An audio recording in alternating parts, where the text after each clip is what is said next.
चंद्रकला राघव के आगे ढाल बनकर खड़ी हो गई थी। ये देखकर सुगंधा ने चंद्रकला को अपने रास्ते से हटने के लिए कहा और कहा कि वो राघव से अपना बदला पूरा करके यहाँ से हमेशा हमेशा के लिए चली जाएगी। उसकी किसी और से कोई दुश्मनी नहीं है। लेकिन चंद्रकला ने इस शर्त को मानने से मना कर दिया। चंद्रकला ने सुगंधा को बहुत समझाया कि वो ये बदले की आग में झुलसना छोड़ दे और खुद को मेरे हवाले कर दे। मैं और टीले वाले बाबा मिलकर तुम दोनों को मुक्ति दिला देंगे। लेकिन सुगंधा ने उसकी एक न सुनी। आखिर में चंद्रकला ने सुगंधा से कहा, तो ठीक है फिर सुगंधा, जैसी तुम्हारी मर्जी, लेकिन फिर मुझे ये मत कहना कि मैंने तुम्हें एक आखिरी मौका नहीं दिया। ये सुनकर सुगंधा और काया दोनों ही काफी ज्यादा डर गई। चंद्रकला ने अपने झोले में से एक कांच की बोतल निकाली और उसे सुगंधा के सामने करते हुए अपनी आंखें बंद करके मंत्रोच्चार करने लगी। सबसे पहले चंद्रकला सुगंधा को ही कैद करना चाहती थी, लेकिन काफी देर मंत्रोच्चार करने के बाद भी चंद्रकला ने ध्यान दिया कि सुगंधा के ऊपर इसका कोई असर नहीं हो रहा था। ये देखकर चंद्रकला ने उसी बोतल को काया की तरफ बढ़ा दी, पर काया के ऊपर भी उन मंत्रों का कोई असर नहीं हुआ। ये देखकर चंद्रकला चकित रह गई थी। चंद्रकला ने अपने झोले में से कुछ और भी सामग्री निकाली और उनके ऊपर कुछ मंत्र फूंक कर उन्हें उन दोनों के ऊपर फेंका, लेकिन अभी भी उनके ऊपर इन सब का कोई असर नहीं हुआ। चंद्रकला को इस तरह लाचार देखकर हवेली के लोग भी हैरान रह गए थे, क्योंकि चंद्रकला अंगुना जैसी काली शक्ति से मुकाबला कर लेती है और इन साधारण सी आत्माओं पर उसकी शक्तियों का कोई असर नहीं हो रहा था। वहीं इन सब की वजह से सबसे ज्यादा तो राघव डरा हुआ था।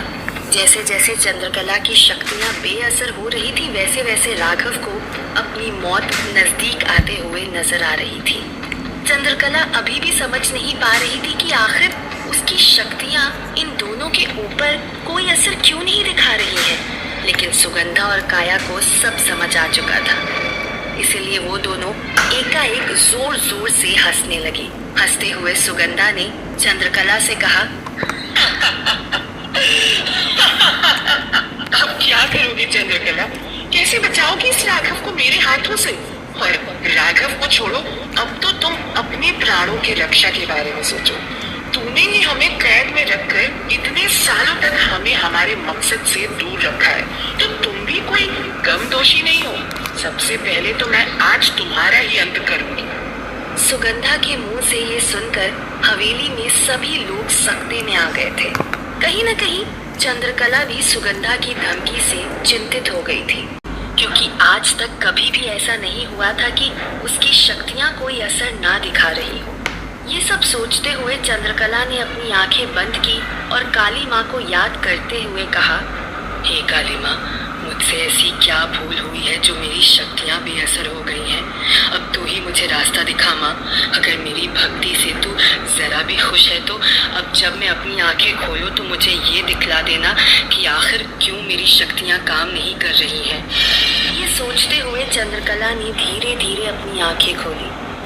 तभी उसने देखा कि सुगंधा ने कुछ मंत्रोच्चार करते हुए एक आग का गोला उसकी तरफ फेंक दिया था। चंद्रकला के पास उससे बचने के लिए जरा भी समय नहीं था। जल्दी से उसने राघव का भी हाथ पकड़ा और उछलकर दूर जाकर गिरा। सुगंधा का वार खाली गया। आग का गोला हवेली के दरवाजे से बाहर आसमान में चला गया। गांव के बीचों बीच जाकर वो आग का गोला इतनी जोर से विस्फोट हुआ कि उसकी आवाज से पूरा मायापुर गूंज गया और उसकी तेज रोशनी से पूरा मायापुर जगमगा गया। मायापुर में जो लोग इन सबसे अनजान थे वो भी अपने अपने घरों से बाहर आ गए। उन्हें भी अंदेशा हो गया कि गांव में कुछ न कुछ बहुत भयावह होने वाला है। वहीं इन सबसे दूर टीले वाले बाबा ने जब ये देखा तो वो भी काफी डर गए। उन्हें भी यकीन हो गया कि चंद्रकला बिल्कुल ठीक कह रही थी। सुगंधा हवेली में ही मौजूद है, इसीलिए टीले वाले बाबा भी बिना समय गवाए हवेली की तरफ भागने लगे। इधर हवेली में चंद्रकला सुगंधा के हमले से भी बच गई थी और साथ ही साथ उसे ये भी पता चल गया कि आखिर उसकी शक्तियाँ बेअसर क्यों हो रही हैं। जब सुगंधा ने वो आग का गोला चंद्रकला की तरफ फेंका तो चंद्रकला ने ध्यान दिया कि एक साधारण आत्मा के पास इतनी शक्तियां नहीं हो सकती है। इस तरह की शक्तियां तो सिर्फ काले सायों के पास होती है।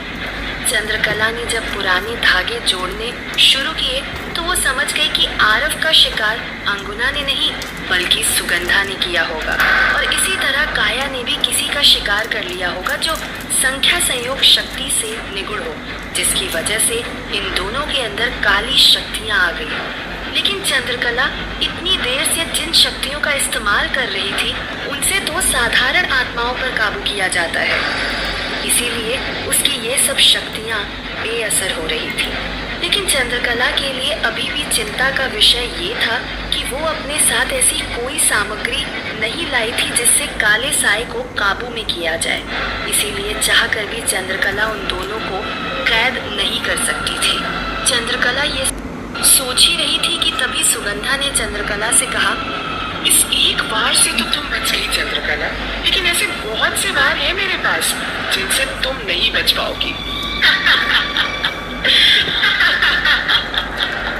चंद्रकला को भी समझ नहीं आ रहा था कि आखिर वो करे तो करे क्या। इस वक्त चंद्रकला के लिए इन दोनों को कैद करने से ज्यादा जरूरी खुद की जान बचाना था, क्योंकि सुगंधा ने अगर चंद्रकला की जान ले ली तो वो इतनी शक्तिशाली हो जाएगी कि फिर वो किसी को जिंदा नहीं छोड़ेगी। तभी चंद्रकला की नजर अपने गले में पहने टीले वाले बाबा के रुद्राक्ष के ऊपर गई। इस वक्त सिर्फ ये रुद्राक्ष ही उसकी और बाकी सबकी जान बचा सकता था। लेकिन चंद्रकला ये भी जानती थी कि अगर उसने इस रुद्राक्ष की शक्तियों का इस्तेमाल किया तो ये दोनों माँ बेटी हमेशा हमेशा के लिए भस्म हो जाएंगे। और उस रुद्राक्ष को इस्तेमाल करने के अलावा चंद्रकला के पास कोई चारा नहीं बचा था। और वैसे भी चंद्रकला ने उन दोनों को मुक्ति दिलाने का एक मौका भी दिया था, इसीलिए चंद्रकला की भी अब कोई गलती नहीं रह गई थी। यही सब सोचते हुए चंद्रकला ने खड़े होकर अपने गले में से उस रुद्राक्ष को निकालकर अपनी बाईं हथेली पर रख लिया और अपने दाहिने हाथ से उस रुद्राक्ष को ऊपर से ढक लिया। सुगंधा ये सब देख रही थी। उसे समझ आ गया था कि चंद्रकला कोई ना कोई बड़ी शक्ति का इस्तेमाल करने वाली है। वही चंद्रकला ने दोनों हाथों की हथेलियों से उस रुद्राक्ष को ढककर अपनी आंखें बंद करके मंत्रोच्चार शुरू कर दिए थे। कुछ देर मंत्रोच्चार करने के बाद चंद्रकला की हथेलियों के बीच में एक तेज रोशनी दिखाई देने लगी थी। देखते ही देखते टीले वाले बाबा का रुद्राक्ष एक आग के गोले का रूप ले चुका था। चंद्रकला दोनों हाथ के बीच उस आग के गोले को घुमाते हुए मंत्रोच्चार कर रही थी।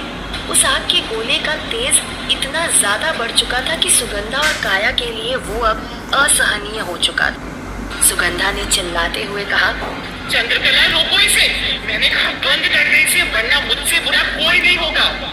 लेकिन चंद्रकला ने अपने मंत्रोच्चार जारी रखे। सुगंधा समझ चुकी थी कि चंद्रकला हमें आज भस्म करके ही छोड़ेगी, इसीलिए सुगंधा ने काया को वहां से चलने का इशारा किया। सुगंधा का इशारा मिलते ही काया और सुगंधा दोनों हवेली से बाहर की तरफ जाने लगी। चंद्रकला ने जब आंखें खोली तो उसने देखा कि दोनों माँ बेटी हवेली से बाहर जा रही थी। चंद्रकला ने अपना शस्त्र तैयार कर लिया था। अब उसे ऐसे ही व्यर्थ नहीं जाने देना चाहती थी, इसीलिए चंद्रकला ने हड़बड़ी में उस आग के गोले को उन दोनों के पीछे फेंक दिया। चंद्रकला के हाथ से छूटते ही वो आग का गोला दो हिस्सों में बट गया। एक हिस्सा सुगंधा को भस्म करने के लिए आगे बढ़ रहा था, वहीं दूसरा हिस्सा काया को भस्म करने के लिए आगे बढ़ रहा था। पर इसके पहले कि वो आग के गोले उन दोनों को भस्म कर पाते, दोनों माँ बेटी हवेली से बाहर निकल चुकी थी। अपनी जान बचाने के लिए काया हवेली के बाईं तरफ मुड़ गई और सुगंधा दाहिनी तरफ मुड़ गई। चंद्रकला ने भी जल्दबाजी में सही निशाना साध कर हमला नहीं किया था, जिसकी वजह से चंद्रकला का वार भी खाली चला गया। वो दोनों आग के गोले भी हवेली से निकलकर आसमान की तरफ बढ़ने लगे। कुछ दूरी तय करने के बाद वो दोनों गोले ही आपस में टकरा गए और सुगंधा के गोले से जितना बड़ा धमाका हुआ था उससे भी कहीं अधिक बड़ा धमाका हुआ, जिसे सुनकर गांव वाले और ज्यादा डर गए। चंद्रकला जब दौड़कर बाहर आई तो देखा धमाके के बाद आसपास एक सन्नाटा छा गया था। सुगंधा और काया को ढूंढने के लिए जब उसने चारों तरफ नजरें दौड़ाई तो आसपास कोई नहीं दिखाई दे रहा था। चंद्रकला ने सोचा कि शायद उस हमले के बाद दोनों डर गई होंगी और यहाँ से चली गई होंगी। इसीलिए निश्चिंत होकर चंद्रकला जैसे ही फिर से हवेली के अंदर जाने को हुई, वैसे ही हवेली का दरवाजा एक झटके से बंद हो गया और फिर से सुगंधा और काया के जोर जोर से हंसने की आवाजें आसपास गूंजने लगी।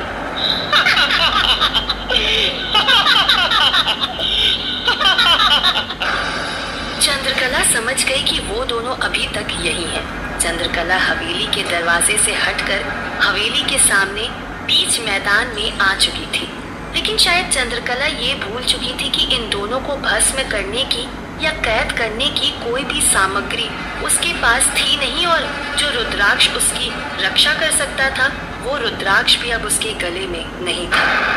लेकिन सुगंधा ये बात जानती थी, इसीलिए उसने फिर से चंद्रकला के ऊपर हमला करने का सोचा। सुगंधा और काया चंद्रकला के इर्द गिर्द जोर जोर से हंसते हुए मंडराने लगी थी। अगले ही पल सुगंधा एक झटके से चंद्रकला से टकराते हुए उसके आर पार निकल गई। चंद्रकला को ऐसा झटका लगा कि वो नीचे जमीन पर गिर पड़ी।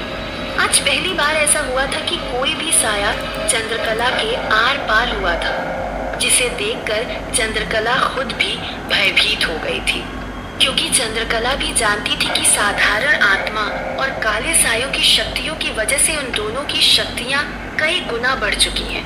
चूंकि सुगंधा अब चंद्रकला के आर पार निकल चुकी थी, इसीलिए सुगंधा को भी विश्वास हो गया था कि अब वो उसे आसानी से छू सकती है और यहाँ तक कि उसके प्राण भी ले सकती है। यही सोचते हुए दोनों माँ बेटी अपने हाथों के नाखूनों को बढ़ाते हुए चंद्रकला की तरफ बढ़ रही थी। आज पहली बार चंद्रकला को अपनी मौत सामने नजर आ रही थी।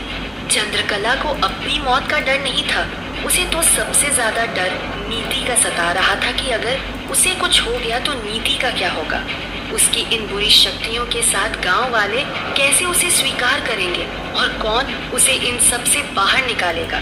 यही सोचते सोचते चंद्रकला अपनी मौत को स्वीकारते हुए अपनी आंखें बंद करके नीति को याद करने लगी थी।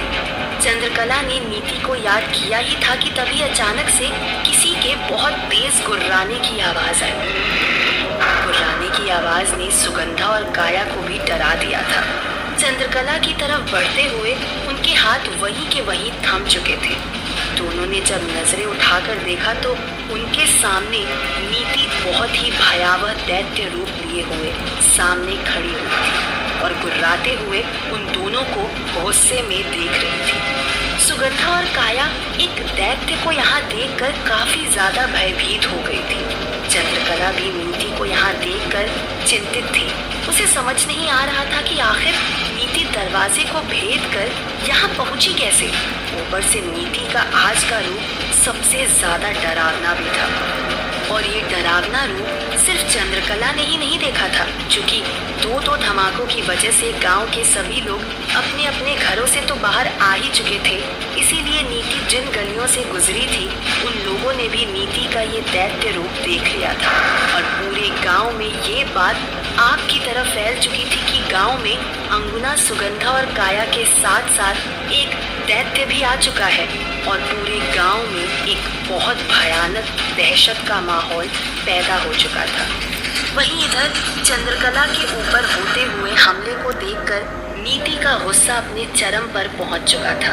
नीति ने जोर से गुर्राते हुए अपने दोनों हाथों को सुगंधा और काया की तरफ बढ़ाया और दोनों को अपने एक एक हाथ में जकड़ लिया। नीति की पकड़ इतनी मजबूत थी कि वो दोनों चाह कर भी उससे बाहर नहीं निकल सकती थी। चंद्रकला भी ये सब देख रही थी। उसे समझ नहीं आ रहा था कि आखिर किस तरह से नीति को ये करने से रोका जाए, क्योंकि अगर नीति ने इन दोनों का शिकार कर लिया तो नीति के अंदर दैत्य और काली शक्तियों के साथ साथ साधारण आत्माओं की भी शक्तियाँ आ जाएंगी, जो चंद्रकला कभी भी नहीं चाहती थी।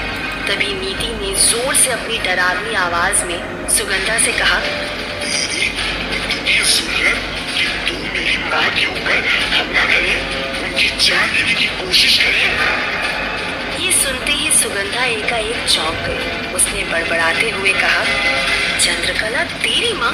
इसका मतलब तू नीति है?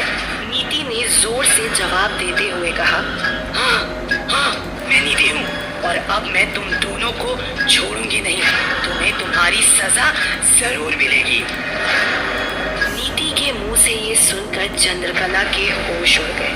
उसने देखा कि ये बात सिर्फ सुगंधा ने ही नहीं सुनी है, बल्कि टूटी हुई खिड़की के पास खड़े राघव ने भी ये सब सुन लिया था।